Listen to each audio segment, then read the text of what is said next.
परिस्रा करिबा समय पढ़ी दियंतु एही तीनोटी शब्द ग्यारंटी देउची से झियो पटिजिब। हाँ फ्रेंड्स, आपण समस्तंकर इच्छा थिबो केउ ना केउ झियो बा पड़िशा घर भाउज को पटेइबा पई, ताकू निज प्रेम रे दीवानी करी ताठारु निजर मन मुताबक काम हासिल करिबा पई, किंतु ये एते सहज नुहे। एथिपई आमर तंत्र शास्त्ररु मु आज आपणक पई एमिति एक सहज घरेई बशीकरण नहीं आसीची। जदि आपण एही बशीकरण को ठीक भाबरे करिदेले मु आपणकु जेमती बतेइबी आपण ठीक सेहीपरि करिदेले ग्यारंटी देउची जेउ झियो पटु नथिला सीए पागेली परी आपणकु भल पाइबाकु लागिबो। जेउ पड़िशा घर भाउज आपणकु अणदेखा करुथिला सीए राति दिन घर को डाकिबो। जहा चाहिबे ताहा करिबो, आपणकर सबु इच्छा पूरण करिबो। एथिरे आपणकु बेसी किछि कष्ट काम करिबाकु पड़िबोनी। केवल परिस्रा करिबा समय रे एही तीनोटी शब्द को 3 थर पढ़िबार अछि, तापरे देखिबे चमत्कार। एपटे आपण एही विधि को करिबा मात्रे सेपटे प्रभाव पड़िबा आरंभ होइजिबो। से झियो हेउ बा विवाहिता भाउज आपणक आड़को आकर्षित हेबाकु लागिबो। खाली आपणक कथा भाबिबो। जेपर्यंत आपणक पाखकु आसिनी, आपणक सहित संपर्क रखिनी, सीए गोटे मुहूर्त भी रही परिबनी। नमस्कार फ्रेंड्स, ओडिया फंडा चैनल को आपण मानकु स्वागत। जदि आपण झियो पटेइबाकु चाहुचंती किंबा विवाहिता नारी को पटेइबाकु चाहुचंती, तेबे आजिर एही भिडियोटी को मूलरु शेष पर्यंत पूरा ध्यान सहित देखिबे। काहेकि ना आज मु आपनकु शिखेइबी नारी मोहिनी बशीकरण विद्या। एही बशीकरण करिबा पई आपनकु कोनोसी प्रकार मंत्रतंत्र करिबाकु पड़िबनी किंबा कोनोसी प्रकार पैसा खर्च करिबाकु पड़िबनी। आपण बिना मंत्र, बिना तंत्र, बिना किछि जिनिस खुआई पियाई, बिना कोनोसी पैसा खर्च करी निज पसंदर से झियो हेउ बा विवाहिता नारी को पटेई पारिबे। ताठारु निजर मन मुताबक काम हासिल करि पारिबे। पड़िशा घर सुंदरी भाउज ठारु निजर मन मुताबक काम मध्य हासिल करि पारिबे। एही बशीकरण सबुठारु सहज किंतु महाशक्तिशाली बशीकरण।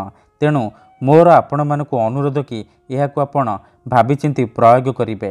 जदि आपण से झियो को भल पाउचंती तेबे आपण एही बशीकरण को प्रयोग करिबे। अन्यथा मनरे कोनोसी खराब उद्देश्य किंबा कोनोसी खराब काम पई आपण एही बशीकरण को प्रयोग करिबेनी। ठीक अछि, तेबे एही बशीकरण को मु आपणकु जेमती बतेइबी आपणकु ठीक सेहीपरि करिबाकु पड़िबो। केवल आपणकु परिस्रा करिबा समय रे एही तीनोटी शब्द को 3 थर पढ़िबार अछि, तापर देखिबे चमत्कार। ठीक अछि, मु आपणकु जेमती बतेइबी आपण ठीक सेहीपरि करिबे। तेबे जाई आपणकर बशीकरण सफल हेबो।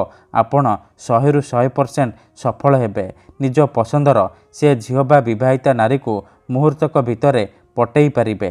किंबा जदि आपणकु केउ झियो धोखा देइची, छाड़ी पळेइची, अन्य काहा सहित कथा हेउची, आपणक नंबर ब्लॉक करि देइची, अन्य काहा सहित कथा हेउची, अन्य काहाकु भल पाउची, तेबे मात्र थरे परिस्रा करिबा समय रे एही तीनोटी शब्द को 3 थर पढ़िकी देखंतु। ग्यारंटी देउची से झियो जेते दूर रे थिले मध्य राति दिन आपणक कथा भाबिबो। निजे आसीबो, आपणकर पाद तळे पड़िबो, आपणकु भल पाउची बोली कहिबो। तेबे एही बशीकरण करिबा अति सहज। एहाकु आपण किपरि करिबे, केमिति करिबे, एहार प्रयोग विधि कोन मु आपणकु बतेइबी।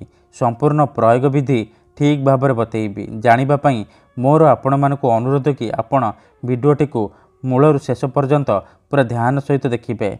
विधिटी जानिबा पूर्वरु मोर आपण मानकु आउ गोटी अनुरोध कि जदि आपण आम चैनल को नुआ आसीचंती तेबे दया करी चैनल को सब्सक्राइब करी पाखरे थिबा बेल आइकन को मध्य दबाई दियंतु, जहा द्वारा आमे जेउ भी वीडियो अपलोड करिवु सर्वप्रथमे आपण देखि परिबे। ठीक अछि, तेबे चलंतु जानिबा एही बशीकरण आपण किपरि करिबे। मन रखंतु एही बशीकरण विधि को आपण केवल शनिवार दिन करिबे। सूर्य अस्त परे राति समय रे आपण एही बशीकरण को करिबे। प्रथमे आपण कोन करिबे, 3टी लवंग आनिबे। से 3टी लवंग को नेकी कोनोसी एक सुनसान जगह को जिबे। ध्यान रखिबे जेउठारे आपण को केही देखिबेनी किंबा अधारू डाकिबेनी। तापरे से 3टी लवंग को तले माटी उपरे रखिबे। आउ ଆଖି ବନ୍ଦ କରି ସେଇ ଝିଅ ବା ନାରୀକୁ ମନେ ମନେ ଭାବିବେ। ତାର ମୁହଁକୁ ନିଜ ମନରେ ଭାବିବେ। ଭାବି ସାରିବା ପରେ ଆପଣ କ'ଣ କରିବେ, ସେ 3ଟି ଲବଙ୍ଗ ଉପରେ ପରିସ୍ରା କରିବେ। ପରିସ୍ରା କରିବା ସମୟରେ ଆପଣ ଏହି 3ଟି ଶବ୍ଦକୁ କେବଳ 3 ଥର ପଢ଼ିଦେବେ। ତାସିନ୍ ତାସିନ୍ ମର୍ତାସିନ୍, ତାସିନ୍ ତାସିନ୍ ମର୍ତାସିନ୍, ତାସିନ୍ ତାସିନ୍ ମର୍ତାସିନ୍। ଏହିପରି ଏହି 3ଟି ଶବ୍ଦକୁ ଏହିପରି 3 ଥର ପଢ଼ିଦେବେ। 3 ଥର ପଢ଼ି ସାରିବା ପରେ 5 ଥର ଆପଣ ସେଇ ଝିଅ ବା ସ୍ତ୍ରୀର ନାମ ଉଚ୍ଚାରଣ କରିବେ ଯାହାକୁ ଆପଣ ନିଜ ବଶରେ କରିବାକୁ ଚାହୁଁଛନ୍ତି। ଏତିକି କରିସାରିବା ପରେ ଆପଣ ଚୁପଚାପ ଘରକୁ ଫେରି ଆସିବେ। ପଛକୁ ବୁଲିକି ଚାହିଁବେନି। ଏତିକି କରିକି ଦେଖନ୍ତୁ, ଗ୍ୟାରେଣ୍ଟି ଦେଉଛି ମାତ୍ର 2ରୁ 3 ଘଣ୍ଟା ଭିତରେ ପ୍ରଭାବ ପଡ଼ିବା ଆରମ୍ଭ ହୋଇଯିବ। ସେ ଝିଅ ହେଉ ବା ବିବାହିତା ନାରୀ ଆପଣଙ୍କ ଆଡ଼କୁ ଆକର୍ଷିତ ହେବାକୁ ଲାଗିବ। ଧନ୍ୟବାଦ।